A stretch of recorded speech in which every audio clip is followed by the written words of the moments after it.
안녕하세요. 저는 65살이며 딸 하나 어렵게 시집 보내고 제가 왜 그랬을지 땅을 치며 그때의 일을 후회하고 있습니다. 현재 저희 딸은 32살입니다. 항상 제 옆에 있었던 딸을 시집 보내고 그 빈자리가 어찌나 크던지 아침에 눈 뜨면 조용한 집안이 적응이 되지 않았었죠. 결혼시킬 생각은 없었습니다. 그런데 남편이 저에게 한마디 하면서 2년 전 사건은 시작이 되었어요. 나이도 많이 찼는데 결혼시키지 그래. 30살이면 늦은 거야. 그리고 정혜가 뭐 어때서? 머리가 좀 모자라지만 몸은 멀쩡하잖아. 그럼 된 거지. 선자리 봐주면 줄 서서 데려가려고 할걸? 말만 안 하면 이쁘잖아.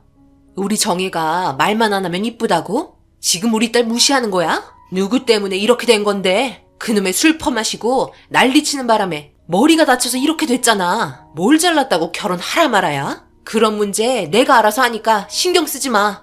어이없게도 남편은 계속해서 결혼을 부추겼고 저는 계속해서 싫다고 말했습니다. 정혜가 어렸을 때 남편의 실수로 머리를 다치면서 언어장애가 오고 말았어요. 그때 정말 피눈물 흘렸죠. 남편은 시간이 흐르면서 딸에게 했던 행동에 대해서 잘못을 뉘우치고 있었으나 개벌은 남 못 준다고 금세 또 술을 입에 대면서 다시 원점으로 돌아와 버렸어요. 그런 삶 속에 살아야 한다는 게 너무나 힘들었고 남편을 원망했습니다. 청혼할 때는 뭐든 다 해줄 것처럼 살살 꼬셔서 결혼하게 해놓고 현실은 시궁창으로 만들어버린 남편을 하루에도 수십 번, 수백 번 어떻게 해버리려는 나쁜 마음을 가지게 되었어요. 하지만 딸을 보고 있으면 이렇게라도 빌부터 살아야 먹고 살 수 있으니 그냥 조용히 참고 있었죠. 그러던 중 남편이 갑자기 병원에 실려가게 되었고 의사에게 듣게 된 충격적인 병명은 하도 술을 많이 마셔서 간이 회복이 안 된다며 지속적으로 계속해서 먹으면 그때는 정말 위험해질 수도 있다는 말을 듣게 되었습니다. 그때부터 완전 정신을 차린 건지 술은 아예 입에 대려고 하지 않았고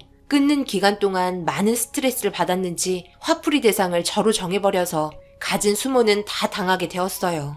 딸은 말만 어눌했지 생각하는 건 정상이었기 때문에 남편의 나쁜 행동에 대해서 치를 떨 정도로 엄청 싫어했습니다. 그렇게 딸이 화를 내며 남편의 잘못된 행동을 지적했고 시간이 지나면서 언제 다시 술을 입에 댈지 모른다는 긴장 속에 살아온 지 거의 25년 정도 흐른 것 같아요.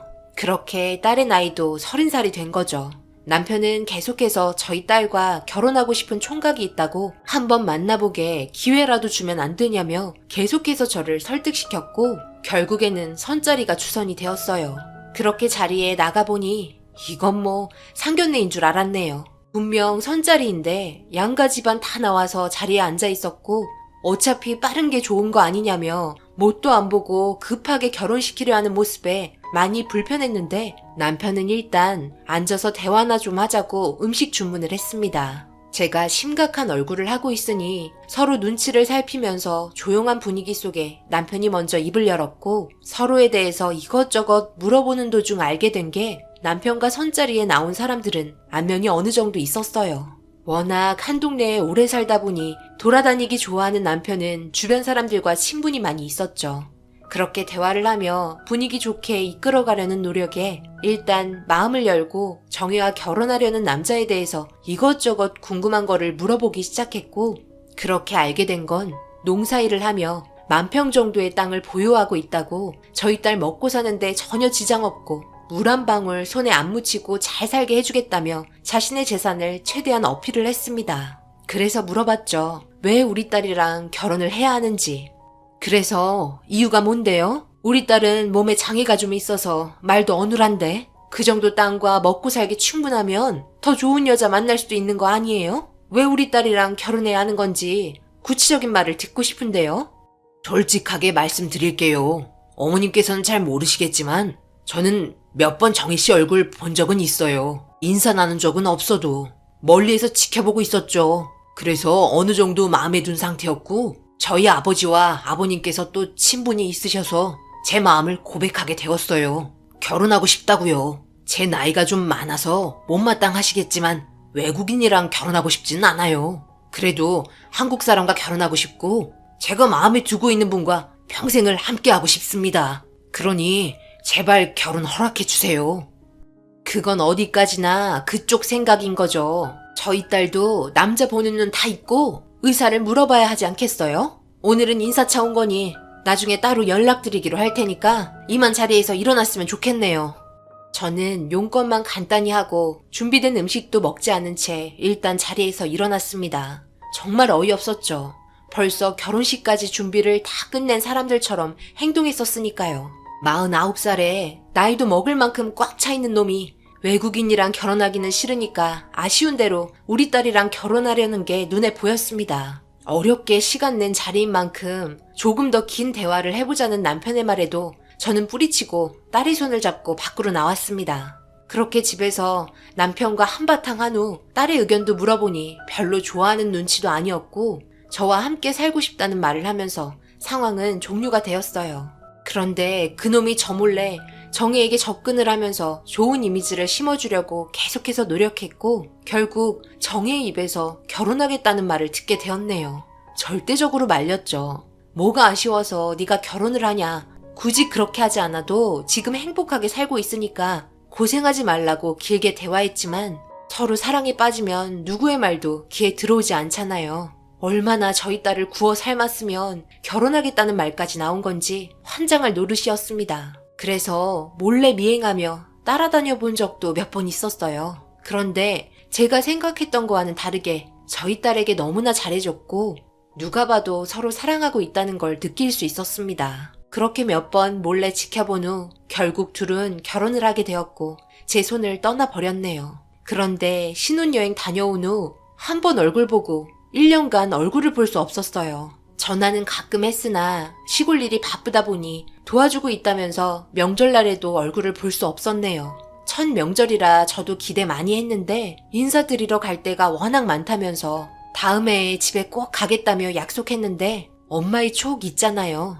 왠지 불안해서 사돈댁에 방문하려 했지만 괜히 우리 딸 미운 털 박힐까봐 그것조차 망설이게 되었고 남편과 사돈 어르신이 친분이 있으니 잠시 들려서 정희 상태도 좀 보고 오라고 물어보니 한번 다녀온 적 있다며 아주 잘 지내고 있으니 걱정 말라고 저를 안심시켜 주었습니다. 전화도 자주 못했어요. 결혼하고 새 살림 차렸는데 계속해서 전화하면 눈에 가시처럼 될까봐 항상 조심했죠. 그렇게 얼굴 한번 못 보고 전화통화로만 대화하며 딸의 밝은 목소리를 들으면서 불안한 마음 쓸어내리고 있는데 대화가 끝나고 전화를 끊으려 하는데 멀리에서 들려오는 사돈의 날카로운 목소리가 수화기에 꽂혔고 순간 등에서 닭살이 돋아 문제가 있을 것 같다는 느낌이 들었어요. 그렇게 끊어진 전화기를 붙잡고 멍하니 있는데 때마침 남편이 집에 들어왔습니다. 그런데 제 눈치를 살피던 남편이 빠르게 안방으로 들어가자 다시 거실로 불렀고 조용히 나와 소파에 앉길래 정희가 지금 잘 지내고 있는지 정색을 하면서 물어봤어요.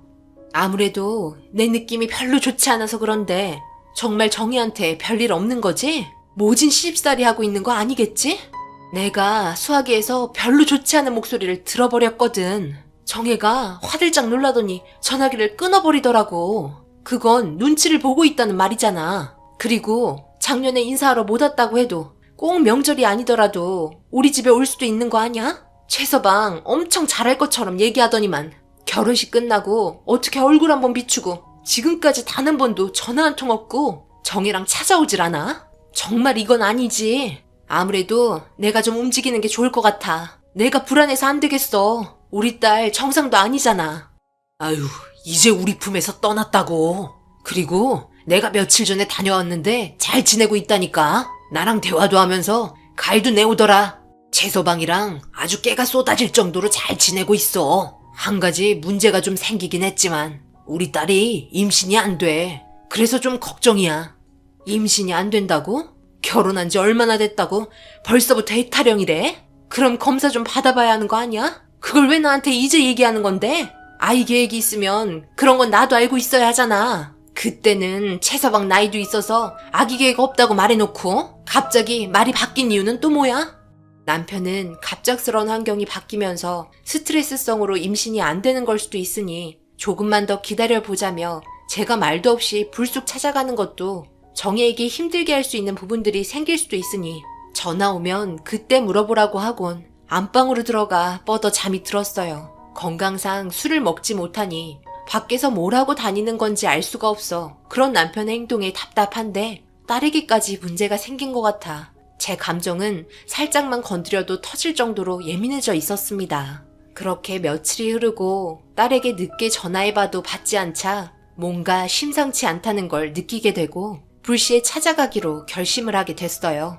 그렇게 며칠간 철저하게 준비한 후 머릿속에서 해야 될 말을 정리하면서 사돈댁으로 걸어가고 있는데 멀리 정자에서 웃고 떠들며 술판을 벌이고 있는 게 보였습니다. 멀리에서만 봐도 누군지 알 수 있을 정도로 큰 소리로 웃는 사돈의 모습에 발걸음이 빨라지기 시작하는데 정자 뒤에서 리어카를 끌고 가는 한 여성이 눈에 띄었고 그 모습을 인상을 찌푸리면서 뚫어지게 쳐다보니 리어카를 끌면서 주변에 떨어진 폐지를 줍고 있는 딸의 모습을 보게 되었네요.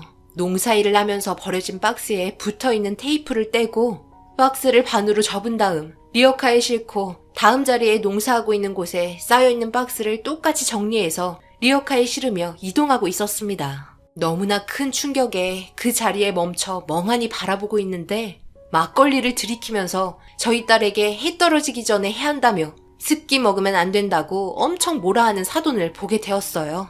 분노가 머리 끝까지 차올라 양팔을 걷으며 정자가 있는 곳으로 빠르게 뛰어갔고 멀리에서 제가 뛰어오는 모습을 본 사돈은 순간 당황했는지 자리에서 벗어나려고 정자에서 내려오는 순간 제 손에 한 움큼 머리채가 잡혔고 순식간에 동네는 아수라장이 되었네요. 정혜는 저를 보고 놀라서 한 걸음에 달려와 어눌한 말로 뭐 하는 거냐며 말리기 시작했지만 제 분노는 그 누구도 말릴 수 없을 정도로 엄청나게 폭발하고 말았습니다. 몸도 안 좋은 우리 딸을 어떻게 리어카를 끌게 하면서 폐지를 줍게 하는 건지 도저히 이해할 수 없었어요. 최서방 나오라고 고래고래 소리를 질러도 어디 갔는지 보이지 않아 화가 나 있는 도중에 싸우고 있는 소리를 들은 건지 100m 떨어진 곳에 있는 비닐하우스에서 남편이 좌우를 살피며 걸어 나오고 있었고 뒤따라 나오던 최서방을 보게 되었습니다. 검은 비닐하우스여서 뭘 하고 있는 건지 도저히 알 수 없었기에 남편이 있는 곳으로 딸의 손을 잡고 빠르게 뛰어가 남편 앞에 멈추니 제가 올 거라고 생각을 못했는지 엄청나게 당황한 눈빛으로 저를 맞아줬네요. 검은 비닐하우스에서 도대체 뭘 하고 있길래 우리 딸이 리어카를 끌며 폐지를 줍고 있는데도 그냥 방치하고 있는 건지 이해할 수 없어 남편을 밀치고 하우스 안으로 들어갔습니다. 그런데 하우스 안에 펼쳐진 광경은 정말 엄청난 충격을 안겨주었고 곧바로 남편 얼굴에 손이 올라가게 되었어요. 남편은 다방 여자들을 불러서 그 안에서 눈에 담지 못할 행동들을 했는지 실오라기만 걸친 채 앉아있던 여성들과 한쪽에서는 꽤 많은 돈들이 오고 가는 도박이 펼쳐지고 있었습니다. 온몸이 부들부들 떨리기 시작하면서 남편을 향해 다시 한번 째려보니 아무 말 없이 제 시선을 회피했고 남편의 멱살을 잡으면서 입에 담지 못할 말들을 퍼부어줬어요. 그리곤 바로 경찰에 전화해 현재의 위치를 알려준 다음 불법적인 일들을 하고 있는 상황을 전달했고 최서방의 거기를 사정없이 발로 걷어차 버렸습니다. 정혜는 몸에서 땀이 비우듯 쏟아지고 있는데 자기는 에어컨까지 설치해서 시원한 비닐하우스 안에 들어가 즐길 거 다 즐기며 놀면서 정혜에게 임신이 안 된다며 뭐라고 했을 생각하니 억장이 무너져 결국 오열하고 말았네요. 그렇게 딸의 손을 잡고 이혼소송 절차를 밟겠다며 절대 용서해주지 않을 거라고 못 박은 뒤 정혜와 함께 집으로 돌아왔어요. 집에 들어오자마자 정혜는 저를 안아주면서 그동안 집에 오고 싶었다고 다시는 자기와 헤어지지 말아달라며 애원하기 시작했습니다. 얼마나 힘들었으면 딸의 입에서 그런 말까지 나온 건지 하늘이 무너질 정도로 가슴이 아팠네요. 그리고 뒤이어 들어온 남편은 저에게 화를 내며 연락 한 통 없이 움직였다고 난리를 치면서 정혜를 째려보고 있길래 그렇게 쳐다보지 말라고 남편과 한바탕 싸우는 도중에 부모로서 어떻게 모른 척하면서 그럴 수 있냐고 물어보니 남편은 저 몰래 도박으로 꽤나 많은 돈을 잃었던 상태였고 회복하기 위해 최서방에게도 큰 돈을 빌리면서 상황은 점점 악화되어 가고 있었습니다. 하늘이 무너지고 짐승도 제 새끼 보호할 줄 아는데 술을 안 먹으니 다른 쪽으로 풀고 있던 짐승만도 못한 남편과 이제 더 이상 함께 살 이유가 없어서 싸울 때 항상 내밀던 이혼 서류를 접수하면서 재산 분할한 후 그동안의 결혼 생활 마침표를 찍었습니다. 그리고 경찰서에 신고한 사돈댁은 불법적인 일이 제가 하우스에서 본 일들 외에 땅들마저 정상적인 경로로 재산이 잡힌 게 아닌 돈을 빌려주면서 담보로 받은 것들이었습니다. 빌려준 돈보다 터무니없이 많은 것들을 주민들에게 뜯어온 게 밝혀지면서 그동안 버려들였던 모든 것들 전부 압류되고 말았네요. 장애가 있는 아내를 막대한 부분에 있어서 정신적인 피해보상, 위자료까지 소송을 걸었습니다. 결국 떵떵거리며 남의 등쳐먹으며 잘 살던 사람들이 한순간에 길거리에 나앉아 땅을 치며 후회하고 있었지만 이미 늦었고, 저희 딸에게 농사일하면서 버려진 박스를 리어카에 싣게 했던 일을 주민들이 그 인간들에게도 똑같이 시키면서 폐지를 줍게 만들었습니다. 결국 동네에서 버틸 수 없었는지 어느새 흔적도 없이 사라졌고 그 뒤의 소식은 접할 수 없었어요. 그 이후 지금 딸과 둘이 살고 있지만 그때 받은 정신적인 문제로 가끔 안 좋은 꿈을 꾸는 것 같습니다. 빨리 얘기하면 좋았을 텐데 그저 제가 걱정할까봐 제 눈에서 눈물이 흐르는 모습을 보고 싶지 않아 그동안 꾹꾹 눌러 참아왔다며 너무나 가슴 아픈 말을 했습니다. 앞으로 딸과 함께 절대 떨어지지 않고 평생을 함께 하려 합니다. 만약 진심으로 딸을 사랑해줄 수 있는 남자가 나타난다면 언제든 보내줄 수 있지만 그런 날이 올지 모르겠어요. 앞으로 저희가 잘 살아갈 수 있게 여러분들께서 응원의 댓글 달아주시면 정말 많은 힘이 될 것 같네요. 제 사연 읽어주신 분들 오늘 하루 행복하시고 좋은 일이 가득하셔서 웃음이 끊이지 않은 그런 날이 되시길 바랍니다. 감사합니다. 오늘의 사연은 여기까지입니다. 댓글로 여러분들의 생각과 조언을 남겨주세요. 구독, 좋아요, 알림도 꼭 부탁드립니다. 저는 다음 영상으로 찾아뵙겠습니다. 감사합니다.